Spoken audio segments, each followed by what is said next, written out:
Friends, कैसे हैं आप? मैं पंकज सर आज पहली इंट्रो क्लास लेकर के आया हूं ड्रीम्स वर्ल्ड चिल्ड्रन एकेडमी के लिए।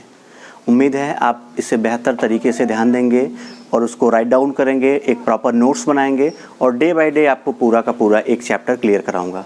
ग्रामर आज मैं स्टार्ट कर रहा हूं आपके लिए। ग्रामर शुरू करने का मेन फोकस मेरा यह था कि चूंकि हमारा इंग्लिश मीडियम स्कूल है और ग्रामीण अंचल में प्रॉब्लम ज़रूर रहती है कि चाहे गार्जियन के लिए चाहे किसी स्टूडेंट के लिए कि वो इंग्लिश पढ़ने बोलने और समझने में थोड़ी सी प्रॉब्लम उनको क्रिएट होती है, लेकिन कहीं से इजी वे में ही इसको लेना है, कहीं से कोई प्रॉब्लम आपको नहीं क्रिएट होनी चाहिए। करना क्या आपने है, जो चीज़ें आपको पढ़ाई जा रही हैं ऑनलाइन क्लास के माध्यम से उसको आपको पॉइंट टू पॉइंट देखते चलना है और साथ में आप चाहें तो एक पेन और पेंसिल लेकर बैठ जाएं, पेपर पर उसको नोट करते चलें। ठीक है, ग्रामर की बात करते हैं भाई। अगर ग्रामर की बात करते हैं, जैसे ही आप कोई एक वर्ड बोलते हैं ग्रामर, तो जब आप ग्रामर बोलेंगे तो ग्रामर में सबसे पहले grammar grammar grammar grammar grammar बोलने में आपको पहले ये वर्ड की स्पेलिंग पता होनी चाहिए और राइट प्रोनाउंसिएशन पता होना चाहिए। तो सबसे पहले मैं पॉइंट करूंगा स्पेलिंग को लेकर के, क्योंकि मैंने मैक्सिमम स्टूडेंट्स को अपने स्कूल में देखा है कि ग्रामर के स्कूल में बेसिक पॉइंट में गलतियाँ करते हैं जब तक उन्हें चीज़ों को सेटअप नहीं कराया जाता है। ठीक है, जैसे देखिए यहाँ पे अगर आप ग्रामर की बात करते हैं तो स्पेलिंग जो मैक्सिमम स्टूडेंट्स बोल देते हैं GRAMMER, दिमाग में नॉक करेंगे और अच्छे से लर्न कर लेंगे कि ग्रामर की जो प्रॉपर स्पेलिंग होती है वो होती है GRAMMAR। कहीं भी ग्रामर की स्पेलिंग में ई का यूज़ नहीं किया गया है। ग्रामर की पूरी स्पेलिंग में कहीं भी ई का यूज़ नहीं किया गया है। पूरी स्पेलिंग में ग्रामर में ए ही आया हुआ है जहां भी आपको वोवेल की जरूरत पड़ी है। क्लियर है? अब इसके अगर हिंदी की बात करें तो ग्रामर का जो हिंदी होता है व्याकरण। क्या होता है? व्याकरण। बिल्कुल ठीक है, व्याकरण। व्याकरण से याद आया, देखिए व्याकरण होता क्या है, या इंग्लिश में बात करें तो ग्रामर होता क्या है। आप अपने क्लासेस में पढ़ते होंगे जब, तो आपके टीचर, आपके मैम, आपके सर जब जाते होंगे तो जब ग्रामर या व्याकरण की बात करते होंगे तो हमेशा कहते होंगे कि हिंदी व्याकरण पढ़ा रहे हैं, संस्कृत व्याकरण पढ़ा रहे हैं, इंग्लिश का व्याकरण पढ़ा रहे हैं, इंग्लिश का ग्रामर पढ़ा रहे हैं। एक चीज़ आप पॉइंट किए होंगे कि जब भी आप कभी भी ग्रामर पढ़ते हैं तो किसी भाषा का व्याकरण पढ़ते हैं, क्योंकि ग्रामर जब भी होता है तो किसी भाषा का होता है। आपने कभी साइंस का ग्रामर पढ़ा है? आपने कभी मैथमेटिक्स का ग्रामर पढ़ा है? आपने जब भी पढ़ा होगा, क्या आपने जीके का ग्रामर पढ़ा है, सोशल स्टडी का पढ़ा? नहीं पढ़ा है ना।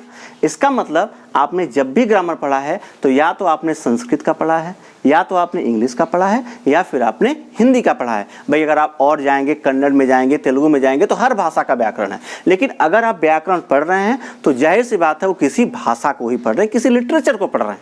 तो आज हम इंग्लिश लिटरेचर की यानी इंग्लिश ग्रामर की बात करते चलेंगे और आप इसको चाहें तो पेपर और पेन के साथ नोट करेंगे।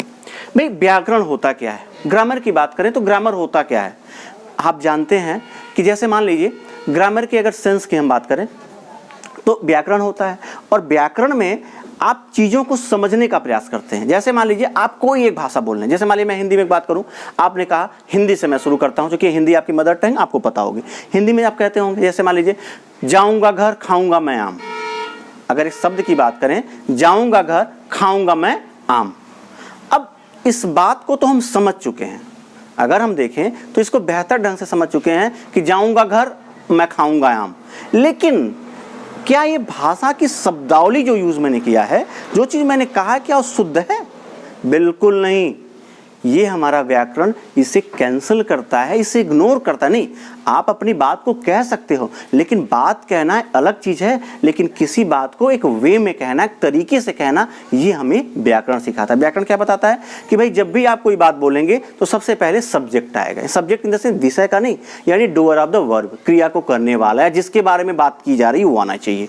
यानी जैसे मान लीजिए जो काम को कर रहा है, यानी काम को मैं जा रहा हूँ घर पर, तो मैं कहूँगा मैं कहाँ जा रहा हूँ? घर जाऊंगा और खाना खाऊंगा। ये एक प्रॉपर सेंटेंस होता है। ये हमने कहाँ से सीखा? हमने सीखा व्याकरण से। हमें किसने बताया? ग्रामर ने। तो आज हम पार्ट टू पार्ट इसी ग्रामर की बात करेंगे, इसी ग्रामर की बात करेंगे कि हम इनको कैसे समझें। ठीक है, ग्रामर की जब शुरुआत की जाती है तो सबसे पहले हम पार्ट्स ऑफ स्पीच की बात करते हैं। अगर पार्ट्स ऑफ स्पीच के ना देखें, थोड़ा सा बेसिक पॉइंट पे जाएं तो वहाँ पे हम वर्ड की बात करें, पहले लेटर की बात करेंगे। उसके बाद हम वर्ड की बात करेंगे, देन हम सेंटेंस की बात करेंगे। सेंटेंस भाई आप जानते हैं लेटर मतलब क्या होता है, अक्षर। वर्ड की बात करें तो वर्ड क्या होता है, शब्द। और सेंटेंसेस की बात करें इसका मतलब होता है वाक्य। ठीक है, 3 फेजेस होते हैं इसके। एक, किसी भी ग्रामर की बात करेंगे किसी भाषा के तो इसके 3 फेजेस होते हैं जो मैं आपसे बता रहा था। पहला होता है लेटर, ठीक है, जिसको आप कहते हैं हिंदी में अक्षर। आप इसको चाहें तो कॉपी से नोट भी करते चले, ठीक है। इसके अलावा देन वर्ड, वर्ड का मतलब क्या होता है, शब्द। और फाइनली एक होता है सेंटेंस। स्पेलिंग आप ध्यान से रखेंगे, ठीक है, जिसको आप कहते हैं वाक्य। ये 3 फेजेस होते हैं किसी भी लिटरेचर के। जब कोई भी आप भाषा पढ़ते हैं, कोई भी आप व्याकरण पढ़ते हैं, तो ये 3 चीजें मिलकर के पूरा का पूरा वोकैबुलरी बनाते हैं, पूरा का पूरा एक भाव व्यक्त करते हैं। भाई आप जब कुछ बोलते हैं तो अक्षरों का प्रयोग करते हैं, अक्षर मिलकर शब्द बनाएंगे, और शब्द जब प्रयोग करेंगे तो शब्द मिलकर के एक वाक्य बनाएंगे। ठीक है, जैसे अगर मैं इंग्लिश की बात करूं तो अक्षर मतलब जैसे आप कहते हैं A, B, C, D और E। ठीक है, शब्द, वर्ड की बात करें शब्द। ठीक है, अब मान लीजिए अगर आप शब्द की बात करते हैं तो शब्द में जैसे मान लीजिए आपने लिखा RAT, रैट मीन्स क्या होता है, चूहा। अभी मैं आपको डिस्क्राइब करता हूं कैसे कैसे चीजें क्रिएट होती हैं। ठीक है, पहले आप एग्जाम्पल के तौर पे देखेंगे, लेकिन वहीं पे जब वाक्य की बात करते हैं तो आप लिखते हैं I have a book। ठीक है, अब आइए इसके डेफिनेशन पे आते हैं। देखिए डेफिनेशन से याद आया, ये जो बुक हमारे पास है क्लास फर्स्ट सेकंड के लिए बुक है, इसमें जो डेफिनेशन दिया गया बहुत अच्छी भाषा में दिया गया है और इसको आप बेहतर समझ भी सकते हैं। इसमें लिखा हुआ है कि a word is a group of letters that makes a complete sense. क्या लिखा गया है भाई, अक्षर आपने समझ लिया ABCDE। ठीक है, ये आपके सेपरेटली लेटर होते हैं, इनको बहुत ज़्यादा डीप में जाने की जरूरत नहीं है आपको। अक्षर में क्या लिखा, वर्ड, शब्द में क्या लिखा गया है, जो लिखा है मैं यहाँ पे लिख रहा हूँ, लिखा हुआ है अ वर्ड, ठीक है, is a group of letters, ठीक है, which makes a proper sense। ठीक है, ये आपकी डेफिनेशन जो बुक में दी हुई है,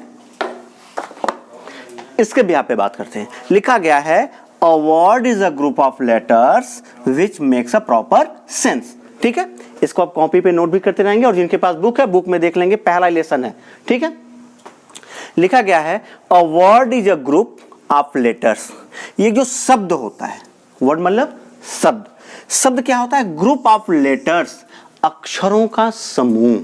ग्रुप ऑफ लेटर्स मतलब अक्षरों का समूह। ठीक है, which makes a proper sense, जो कि बनाता है एक प्रॉपर सेंस से, जो एक अभिप्राय देता है, जो एक अर्थ देता है, उसे हम क्या कहते हैं, शब्द कहते हैं।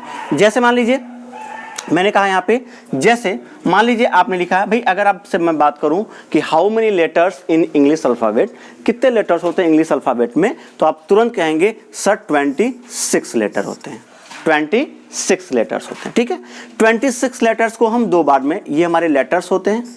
ठीक है, इनको 2 पार्ट में डिवाइड करेंगे। पहला जो पार्ट हमारा होता है वोवेल का होता है, VOWEL, VOWEL, स्पेलिंग आप नोट कर लेंगे, VOWEL। ठीक है, वोवेल का होता है। दूसरा होता है कॉन्सोनेंट का, CONSONANT, स्पेलिंग नोट करिए, CONSONANT,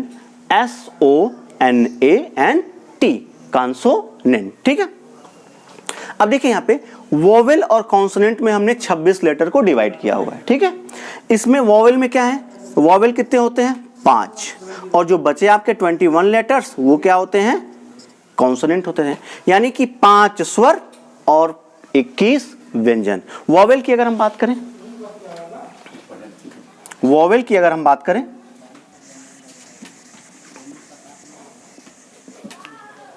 ठीक है, अगर आप वॉवेल की बात करेंगे, वॉवेल बेसिकली 5 आपको लर्न करने हैं क्योंकि 5 ही होते हैं। बाकी जो सेपरेटली बचेंगे उसके बाद वो आपके सारे के सारे कॉन्सोनेंट यानी कि व्यंजन होंगे। इसमें होगा ए, ई, आई, ओ और यू, ये 5 आपके स्वर होते हैं। ए, ई, आई, ओ, यू, ये 5 स्वर होते हैं। और यही स्वर इंग्लिश में जब आप कोई शब्द बनाते हैं तो मात्रा का काम करते हैं। आपको एक चीज और मैं बता दूं, याद आ गया, थोड़ा सा लेवल बढ़ा के, कि पूरे ग्रामर में कोई ऐसा शब्द नहीं है पूरे इंग्लिश लिटरेचर में जिसमें वॉवेल ना, अगर वो शब्द है तो वॉवेल आए होंगे, अगर वॉवेल नहीं आया तो वाई आया होगा। यानी कोई ऐसा शब्द नहीं है जिसमें ये 5 वॉवेल या फिर वाई ना आया हो। कोई भी शब्द आप मन में सोच रहे होंगे, मुझे पता है, लेकिन आप बाद में सोचिएगा आराम से इसको देखने के बाद कि 5 स्वर और वाई के अलावा कोई भी आपके शब्द बन ही नहीं सकते, क्योंकि बेसिकली यही मात्रा का काम करते हैं। यही जो होते हैं मात्रा का काम करते हैं। भाई आप हिंदी बोलते हैं, मान लिया आपको लिखना रीता, तो र पे बड़ी की मात्रा, त पे आ की मात्रा, तो मात्रा बनाना। वैसे ही इंग्लिश से मात्रा जो बनती है, क्योंकि भाषाएं लगभग सेम होती हैं, ठीक है, तो इसके मात्रा काम कौन करता है? ए, ई, आई, ओ या फिर वाई। तो 5 स्वर हमारे कौन कौन से हैं? ए, ई, आई, ओ, यू। ये तो हमारे, अगर मैं बात करूं, ये हमारे लेटर हो गए। शब्दों में जैसे मान लीजिए, अब आप शब्द कैसे बने, यहां जो डिफिनेशन में लिखा है, a word is a group of letters, ठीक है, which makes a proper sense. ठीक है बेटा, अब देखिए क्या करना है इसमें। मैंने लेटर लिया, मान लीजिए आपने ए टू जेड लिखा हुआ है, ए से जेड तक आप लिखे हैं। ए से जेड में से कोई एक लेटर लेंगे हम, जैसे हमने लिखा, मान लीजिए हमको लिखना है राम, इंग्लिश में लिखना है राम। तो राम की बात करें तो भाई ए से जेड तक जब आप लिखेंगे तो उसमें कहीं ना कहीं आर आएगा जो कि बात करेगा र की। भाई जब आर आएगा तो बात करेगा र की, और वहीं पे एम आएगा जो कि बात करेगा म की। ठीक है, तो आप अगर राम लिखना चाहेंगे तो आपने लिख लिया आर और यहां पे लिख लिया आपने एम।